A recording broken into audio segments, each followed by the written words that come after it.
개장 전 74분 오늘장을 움직일 이슈들 짚어보겠습니다. 먼저 금요일 시장 특징 헤드라인으로 만나볼까요? 코스피 3년 5개월 만에 3천선 돌파, 맥쿼리 SK하이닉스 목표가 31만 원에서 36만 원으로 상향 조정입니다. 달라진 우리 증시, 작년의 꼴등이 올해는 1등입니다. 작년 엔캐리트레이드 공포, 계엄, 그리고 상호관세 충격의 사이드카 발동까지 우리 증시 인고의 시간들을 지냈죠. 지난주 금요일 코스피는 3천선에 안착, 42개월 만에 3천선을 돌파했고요. 올해 들어 25.9% 상승, 주요 32개국 42개 지수 가운데 상승률 1위를 차지하고 있습니다. 세부적으로 들어가면 이유야 많겠지만 시장 전반이 강한 이유, 증시 및 경기 부양 기대감, 그리고 여기에 유동성, 그러니까 수급이 개선됐죠. 자, 좀 더 세부적으로 들어가 보면요. 지난주 금요일 대형주들이 강했던 가운데 특히 코스피 시총 2위인 SK하이닉스의 강세 코스피도 힘을 낼 수가 있었습니다. SK하이닉스 상승에 촉매가 된 건 맥쿼리의 보고서였는데요. 투자 의견은 매수에 목표가는 기존의 31만 원에서 36만 원으로 무려 16%나 올려잡았습니다. 분석 속에서 눈에 띄었던 건 바로 이익 전망인데요. HBM 주도권을 이야기하며 이를 기반으로 영업이익 전망을 상향 조정, 내년 영업이익 전망을 68조 8천억 원대로 봤습니다. 국내 증권사에서는 50조 원 이하로 보고 있는 상황인데, 자, 극단적으로 긍정평가를 한 보고서다 이렇게 볼 수도 있겠지만 어쨌든 이익 전망 상단을 열어줬다는 데에서는 의미가 있는 보고서입니다. 자, 이렇게 지난주 금요일 지수 강세에 영향을 준 이슈들 확인해봤고요. 그렇다면 국내 증권가에서는 이제 방향성을 어떻게 보고 있는지가 중요하겠죠. 일단 워낙 급등했다 보니 숨고르기 가능성을 이야기하고 있습니다. 관련해서 대신증권은요, 거래 대금과 매수 강도가 약화되고 있다고 언급을 했고요. BNK 투자증권은 펀더멘탈 개선은 지연이 됐다며 순환매로 대응을 할 것을 권고하기도 했습니다. 하나증권도 조정은 염두에 둬야 된다고 했고요. 이와 함께 통상 지금처럼의 유동성 장세는 실적 장세를 기대하며 업종을 선별하기 때문에 실적 주기가 코스피 레벨업 장세에서 주도 업종을 결정하는 주요 변수라고 언급을 하기도 했습니다. 자, 단기 급등에 따른 쉬어가기가 이야기되고 있는 상황에서 우리 증시 주말 사이에 큰 변수를 만나게 됐죠. 바로 미국의 중동 분쟁 군사 개입입니다. 트럼프 미국 대통령 우리 시간으로 어제 오전 이란의 핵시설 3곳을 파괴했다고 밝혔는데요. 자세한 분쟁 타임라인은 잠시 후 이슈픽 심수영 캐스터와 함께 체크를 해보고요. 시장에 미칠 영향과 분석을 중심으로 외신 반응부터 체크를 해보겠습니다. 자, 마켓워치 일단 지난 사례들을 언급을 합니다.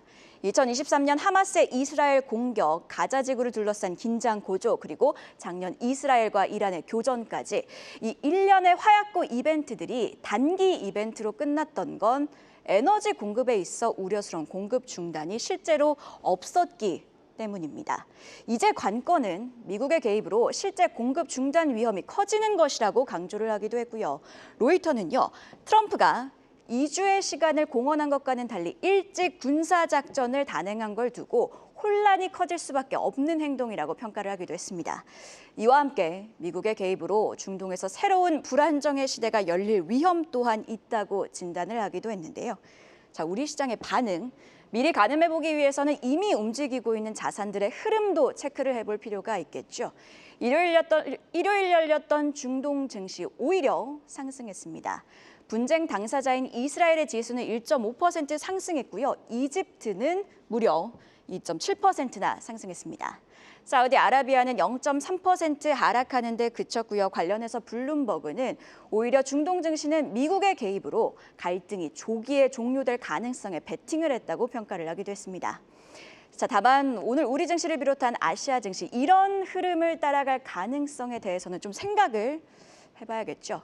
일단 간밤 이란 의회가 전 세계 원유 수송량의 20%를 담당하는 호르무즈 해협 봉쇄를 의결, 물론 국가안보위원회가 최종 결정을 내려야 실제 봉쇄로 이어지겠으나 워낙 호르무즈 해협이 이번 분쟁에 있어 중요한 위치다 보니 이런 헤드라인을 오늘 우리 증시가 반영을 할 수밖에 없겠고요. 그리고 위험 자산인 가상화폐가 하락, 비트코인이 한때 99,000달러대로 내려오기도 했었죠. 위험자산 회피 심리가 부각되지 않을지 개장 후에 함께 주시하셔야겠습니다. 자, 그리고 또 한 가지, 이번에서는 중기 관점에서 좀 접근을 해보면요. 2003년 이라크 침공과 2019년 이란의 사우디 석유시설 공격 등 지난 여러 번의 중동 분쟁 당시 미국 S&P 500 지수를 기준으로 보면 갈등은 발생 이후 몇 주간 좀 지지부진한 흐름을 보이기는 했습니다. 다만 곧 회복되어 향후 몇 달 동안은 상승세를 보이기도 했었는데요. 물론 이번 갈등이 확대된다면 다를 수는 있겠으나 중기 관점에서 시장은 결국 회복한다는 점은 함께 기억하셔야겠습니다. 자, 그래서 향후 며칠간 어떤 뉴스들을 주목해야 하느냐. 일단은요, 이란 의회가 의결한 호르무즈 해협 봉쇄가 실제로 이뤄지느냐, 그리고 일각에선 이란의 대응 여력이 남아있지 않다고 분석하고 있는 가운데 소위 저항의 축으로 불리는 친이란 세력들은 어떤 반응을 보이고 이로 인해 갈등이 확대될지, 마지막으로 더 큰 갈등의 불씨가 될 이벤트는 이란이 미군 시설을 공격하는지일 텐데요. 아직까지는 말뿐인 가운데 향후 추이와 함께 시장 분위기 함께 주시해 보시죠. 그럼 금요일 장 마감 이후에 나온 공시 심수영 캐스터와 체크해 보시죠. 네, 안혜수 캐스터와 체크해 보시죠. 네, 안 했습니다. 골프 좋아하시는 분들이라면 한 번쯤 들어보셨을 명문 골프장 중부 컨트리 클럽의 주인이 바뀝니다. 애경 케미칼이 1,690억 원을 받고 더 시에나 그룹의 매각키로 공시했는데요. 공시 내용 보시면 종속회사 애경 중부 컨트리 클럽이 운영 중인 중부 CC 사업을 오는 8월 29일자로 유한회사 시에나 컨트리 클럽에 매각한다고 밝혔습니다. 매각가는 1,689억 6,574만 원이고요. 애경 케미칼은 올해 1분기 14억 원의 단기 순손실을 낼 만큼 이번 매각으로 재무구조 개선에 속도를 낼 방침입니다. 정규장에서의 상승세가 공시 이후 애프터마켓에서도 이어지는 흐름 보여줬습니다. 조선 기자재업체죠. 현대임스 갖고 계신 분들은 주목하셔야 할 소식입니다. 금요일 저녁부터 나온 매각설에 애프터마켓에서 8%대 상승률 보여줬습니다. 사모펀드 운용사 JM 프라이빗 에쿼티가 현대임스의 매각 작업에 본격 착수한다는데요. 현대임스는 조선업 호황에 힘입어서 연초 이후 주가가 40% 넘게 오른 상태로 JMP 지분의 시세는 3,700억 원, 여기에 경영권 프리미엄 100%를 적용한다면 매각가는 약 7,400억 원 정도가 될 것으로 보입니다. 업계에서는 HD현대중공업, HD현대사모중공업이 현대임스의 매출 90% 이상을 차지하고 있는 만큼 2019년 현대임스의 지분 75%를 매각했던 HD현대가 현대임스를 되사올 가능성에 주목하고 있습니다. 지금까지 공시와 특징주 전해드렸습니다. 네, 지난주 금요일 공시와 함께 특징주 안혜수 캐스터와 함께 체크해봤고요. 계속해서 증시 모닝 브리핑. 오늘은 하창원 헤르메스 스탁 본부장과 이야기 이어가도록 하겠습니다. 자, 저희 공시 애경케미칼 공시부터 체크를 해보도록 하겠습니다. 애경케미칼이 중부 컨트리 클럽을 시에나 서울 컨트리 클럽에 넘기기로 결정을 했습니다. 매각가는 약 1,690억 원 수준인데요. 지금 애경케미칼 같은 경우에는 애경산업 매각 이슈에 좀 반응을 하고 있는 상황인데 이번 공시는 좀 어떻게 보고 계실까요? 네, 사실 뭐 이번 공시는 사전에 공지가 나왔었던 내용이에요. 그래서 뭐 새로운 것은 아니기 때문에 매각 절차가 진행이 되는 부분, 그리고 앞에서 말씀해주신 이제 애경산업의 매각 관련된 이슈를 조금 더 집중해서 보시는 게 맞을 것 같고, 그냥 있는 그대로 받아들여 보시면 될 것 같아요. 이제 재무 구조가 개선된다라는 부분, 아무래도 현금이 생기니까 그 부분에서의 매력도가 좀 높아진다라고 보시면 될 것 같고요. 사실 이제 애경케미칼이 가기 위해서는 석유와 관련된 산업군이 좋아야 되는데, 최근에 이제 산업 리포트나 이런 흐름들을 보시면 좀 보수적인 내용들이 많이 나와 있거든요. 그래서 대부분의 석유화학 업체들이 조금은 주가가 움직이지 못하고 있는 상황이라 일단 단기적으로 제일 중요한 건 애경 산업이 어떻게 매각이 되는지가 좀 핵심일 것 같고요. 거기에 따라서 이제 케미칼의 재무 구조가 어느 정도로 좀 개선이 되는지 그런 내용들을 좀 복합적으로 보셔야 될 것 같고요. 근데 이미 어느 정도 주가에 선반영이 되어 있기는 합니다. 그래서 추가적으로 애경 산업이 어느 정도로 급등을 하는지, 그리고 산업적인 내용이 얼마나 좀 개선이 되는지, 아무래도 뭐 국제 유가나 이런 것도 올라가면 또 조금의 이제 부담감이 생길 수 있거든요. 그래서 그런 내용들을 복합적으로 체크해 보시면 좋을 것 같습니다. 좀 정리를 해보자면 애경케미칼은 본업보다는 일단 단기적으로 봤을 때는 애경 산업 매각 이슈를 좀 더 주시해 볼 필요가 있겠네요. 네. 자, 그리고 또 저희 특징주 하나 체크해 보도록 하겠습니다. 현대힘스, 매각 관련된 이슈가 있는 현대힘스인데요. 최대 주주가 매각을 본격화한 가운데 지금 주가 흐름을 보면 작년 11월 최저점 대비 100% 올라와 있는 상황입니다. 현대힘스는 어떻게 보고 계실까요? 네, 힘스 같은 경우는 매각 절차가 됐을 때 좀 이슈가 될 것 같아요. 왜 그러냐면은 최근에 이제 조선업 같은 경우가 계속적으로 좀 이슈가 되고 있는 상황이고, 이게 힘스가 과거에 HD 현대중공업에서 인수를 했었다가 이제 이거 매각을 하고 지금 다시 사오는 것이 아니냐라는 얘기가 나오고 있거든요. 왜냐하면 힘스에 대한 매출 구조가 HD 현대중공업과 사무중공업에서 거의 90%가 나오기 때문에 사실상 뭐 이제 우리가 최근에 프리미엄을 많이 받고 있는 HD 현대마린 엔진 혹은 HD 현대마린 솔루션 이런 종목군들처럼 매출 비중이 거의 좀 집중이 많이 되어 있어요. 그러면 이제 시장에서 매물로 나와게 됐을 때 그거를 가져오게 된다면 아무래도 좀 이 수직 계열화에 대한 기대감이 좀 더 강해질 수 있거든요. 그리고 조선업 같은 경우는 지금 도크가 없어서 못 만들 정도로 계속적으로 수주가 들어오고 있고, LNG 프로젝트나 또 이제 재생에너지 쪽으로 좀 이슈가 됐을 때도 분명 이제 이런 선박에 대한 발주들이 좀 계속된다라고 볼 수 있기 때문에 그런 가능성을 놓고 본다라고 한다면 가격이 높아졌지만 거기에 따른 좀 매력도가 충분히 있지 않을까라고 보고 있고요. 만약에 HD그룹이 본격적으로 만약에 산다 뭐 이런 기사들이 나오면 제가 봤을 때는 주가가 꽤 많이 올라가지 않을까라고 보고 있기 때문에 어떤 쪽들이 좀 접근하는지를 체크를 해보시면 좋지 않을까 이렇게 생각을 하고 있습니다. 만약에 HH현대그룹사가 인수에 도전을 한다면 네. HH현대 밸류체인 자체가 움직일 가능성도 있나요? 밸류체인 자체가 움직이기보다는 조금 더 견고해진다라고 보시면 돼요. 왜냐면 우리가 어차피 각 회사들이 뭐 대우조선해양 쪽이나 뭐 이런 그러니까 하나오션이나 뭐 이제 기타 삼성중공업이나 이런 쪽으로 매출 비중이 조금 높은 기업들이 있잖아요. 근데 요즘에 HD그룹주들이 잘 가는 이유는 이제 선박의 건조 쪽으로 많이 포커스가 잡힌 상황이고, 거기에 따라서 이제 LNG선이나 이런 것들은 최근 3년, 5년의 평균치를 보시면 한 6에서 70%를 이제 HD그룹이 가져간단 말이에요. 그러다 보니까 프리미엄이 엄청나게 받는 것처럼 그런 부분에서의 플러스 알파 요인이 더 커진다라고 보시면 좋을 것 같고, 제가 봤을 땐 그 안으로 들어가게 되면은 밸류체인 단에서의 뭐 주목도보다는 이 회사 자체가 조금 더 부각이 되지 않을까라는 관점에서 보시면 좋을 것 같습니다. 네, 현대 매각에 대한 이야기 자세히 짚어봤고요. 전 일장 가장 핫했던 섹터에서 이슈 찾아보는 시간이죠. 이슈픽 심주영 캐스터가 준비했습니다. 주말 사이 미국이 이스라엘과 이란의 분쟁에 군사력을 활용해 직접 개입했다는 소식이 들려왔는데요. 그래서 오늘 이슈픽 첫 번째 주제로는 이스라엘과 이란의 분쟁을 해부하는 시간 준비했습니다. 우선 분쟁 타임라인을 정리해 봤는데요. 이번 분쟁은 지난 13일 이스라엘이 이란에 대한 선제 공습을 감행하며 시작됐습니다. 이란의 핵무장 임박 징후가 포착된 가운데 주요 핵물질 농축 시설과 핵 과학자들에 대한 공격으로 이를 막고자 했다는 건데요.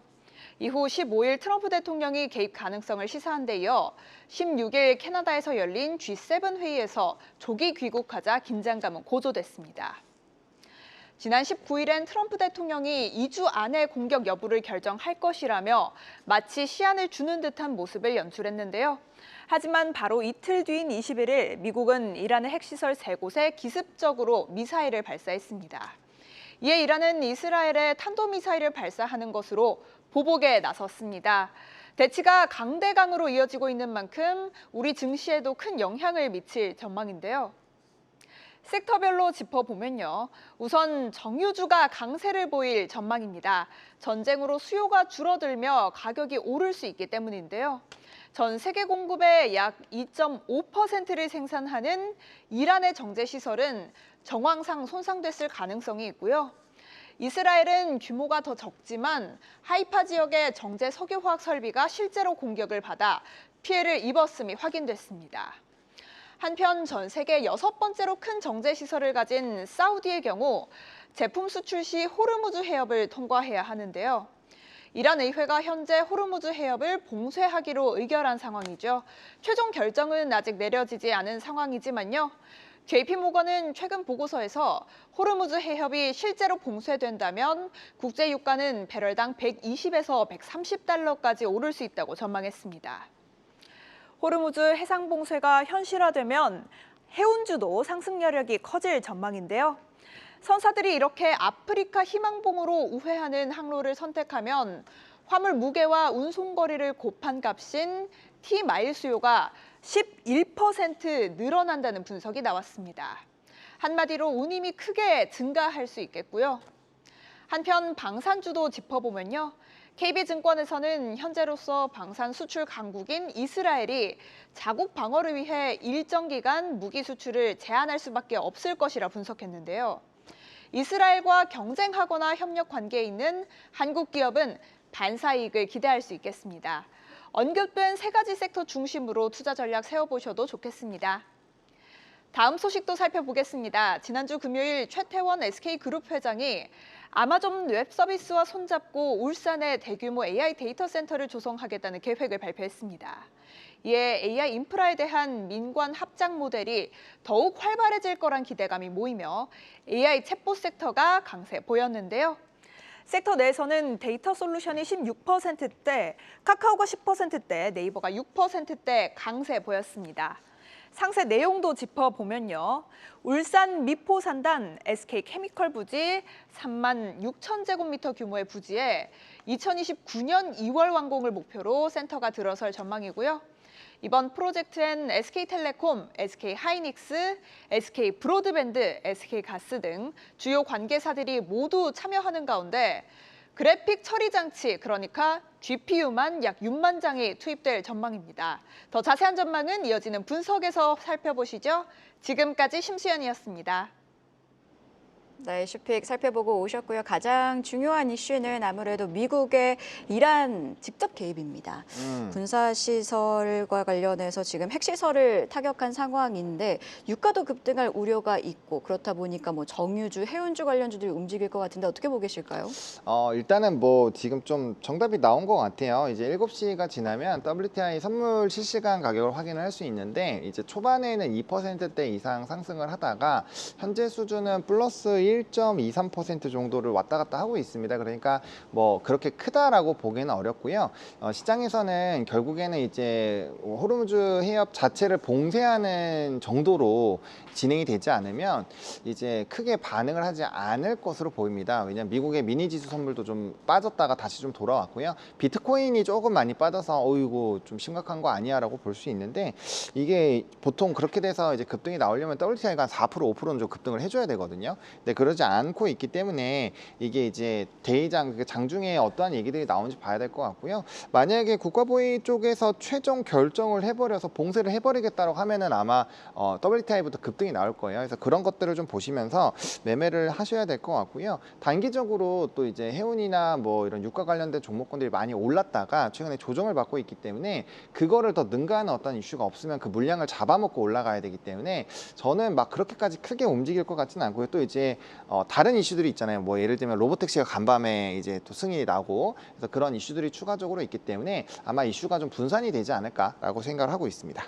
지금 보시면 NDF 거래에서 원달러 환율도 1,370원대로 비교적 안정적인 모습을 보이고 있어서 결국 9시 개장 이후에 어떤 흐름을 보일지는 지켜봐야겠지만 일단은 시장이 크게 반응을 하고 있지는 않은 모습입니다. 자, 그리고 또 한 가지 글로벌 1위 클라우드 기업이죠. 아마존의 AWS가 SK그룹과 손을 잡고 울산에 대규모 데이터 센터를 구축합니다. 시장에 좀 영향을 줄 수밖에 없는 이슈일 텐데 투자 아이디어는 어떻게 잡아보면 좋을까요? 네, 일단은 뭐 해당 관련된 이슈가 발생을 하게 됐을 때 보통 이제 반도체 그리고 액침냉과 관련된 종목군들 그리고 변압기, 에너지원 이렇게 좀 움직이거든요. 근데 이제 주말 사이에 프랑스 쪽에서 이제 온도 때문에 원전을 가동하기 좀 어려운 부분들 일부분에서 가동이 좀 어려울 수 있다는 얘기도 나왔습니다. 그래서 에너지원에 대한 이슈가 좀 부각이 될 확률이 높고요. 또 이제 주말 사이에 정책적으로 재생에너지로의 뭐 강력한 전환 얘기도 나왔기 때문에 아마 앞서 말씀드린 그 3-4가지 산업군들 중에서 분명 하나가 수급이 쏠리기 시작을 할 거고 거기서 좀 순환매가 나온다라는 관점으로 보시면 될 것 같습니다. 그리고 뭐 하이닉스 같은 경우도 큰 수혜를 받을 것으로 보고 있고요. 뭐 관련된 내용 같은 경우는 뭐 이제 우리가 계속적으로 봤었던 것처럼 데이터 센터가 확장이 됐을 때 수혜를 받는 산업군들 중심으로의 수급이 변동이 될 거기 때문에 그 부분을 좀 집중적으로 보시면 좋을 것 같고 저는 뭐 단기적으로는 변압기가 가장 큰 수혜가 되지 않을까 변압기랑 반도체 이렇게 생각을 하고 있습니다. 네, 변압기 같은 경우에는 수출도 잘 찍히는 업체인 만큼 향후의 흐름도 함께 주시해보면 좋을 것 같습니다. 네, 이렇게 증시 모닝 브리핑 오늘은 헤르메스 스탁 하창한 본부장과 함께했습니다. 고맙습니다. 계속해서 다양한 경제 이슈를 알고 싶다면 구독과 좋아요, 알림 설정 부탁드립니다. AI 캐스터 권미정이었습니다.